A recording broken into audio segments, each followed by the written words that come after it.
மகாபாரதம் பாகம் 83. முதல் நாள் போரின் முடிவு.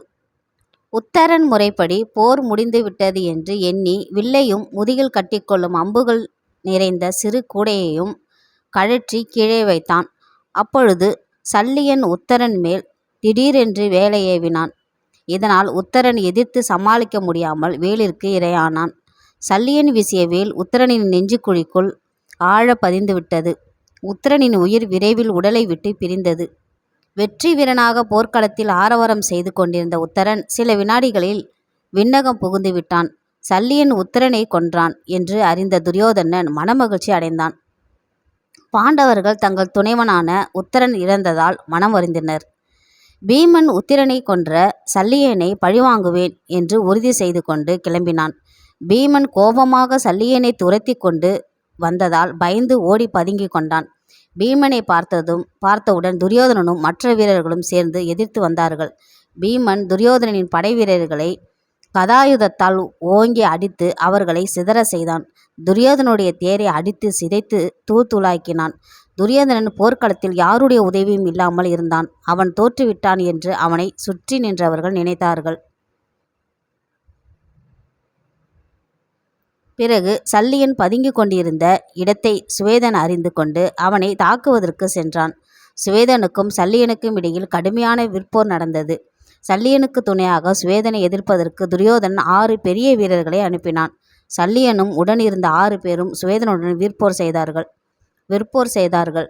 சுவேதன் போர் திறமையால் அந்த 7 பேரையும் வீழ்த்தினான். அதனை கண்ட துரியோதனன் சுவேதனை எதிர்த்து போரிட வேண்டுமானால் இவனை விட பெரிய வீரராக இருக்க வேண்டும் என்று எண்ணி பீஷ்மரை சுவேதனுடன் போர் புரிய அனுப்பினான். சுவேதனின் கலக்கமில்லாத வீரம் பீஷ்மரையே ஆச்சரியத்தில் ஆழ்த்தியது. சுவேதனுக்கும் பீஷ்மருக்கும் நிகழ்ந்த போரில் பீஷ்மரின் தேர் மற்றும் தேர்கொடி எல்லாவற்றையும் சுவேதன் அறுத்து தள்ளிவிட்டான். இதனால் சினங்கொண்ட துரியோதனன் போர்க்களத்தில் இருந்து இன்னும் பல வீரர்களை திரட்டி பீஷ்மருக்கு துணையாக அனுப்பினான். சிறிது நேரம் போர் நடந்தது. சுவேதன் மீண்டும் பீஷ்மரின் வில்லை ஒடித்து வீழ்த்தினான்.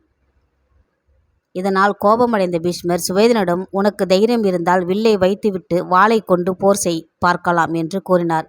உடனே சுவேதன் வில்லை கீழே வைத்துவிட்டு வாளை எடுத்துக்கொண்டு போர் புரிய வந்தான். திடீரென்று பீஷ்மர் வேறொரு வில்லை எடுத்து சுவேதனின் தோள் பட்டையை குறிவைத்து அம்பை தொடுத்தார். அம்பு சுவேதனின் தோள் பட்டையில் ஆழமாக பாய்ந்து கையை துண்டித்தது.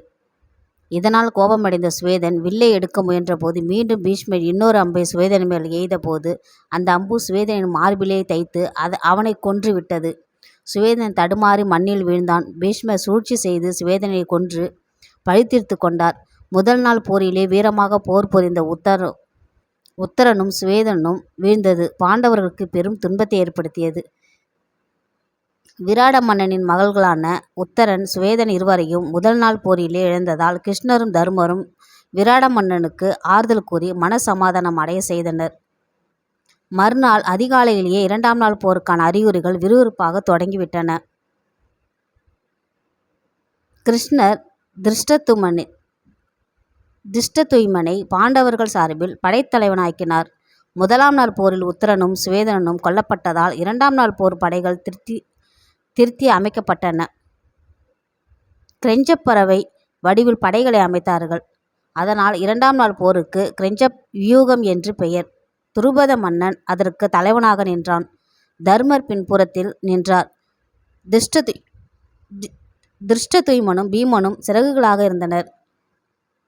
பாண்டவர் படைகள் முதல் நாள் போரில் படுதோல்வி அடைந்ததை சரிக்கட்ட 2ஆம் நாள் போரில் பீஷ்மரை கொல்வதற்காக அணிவகுத்தனர்.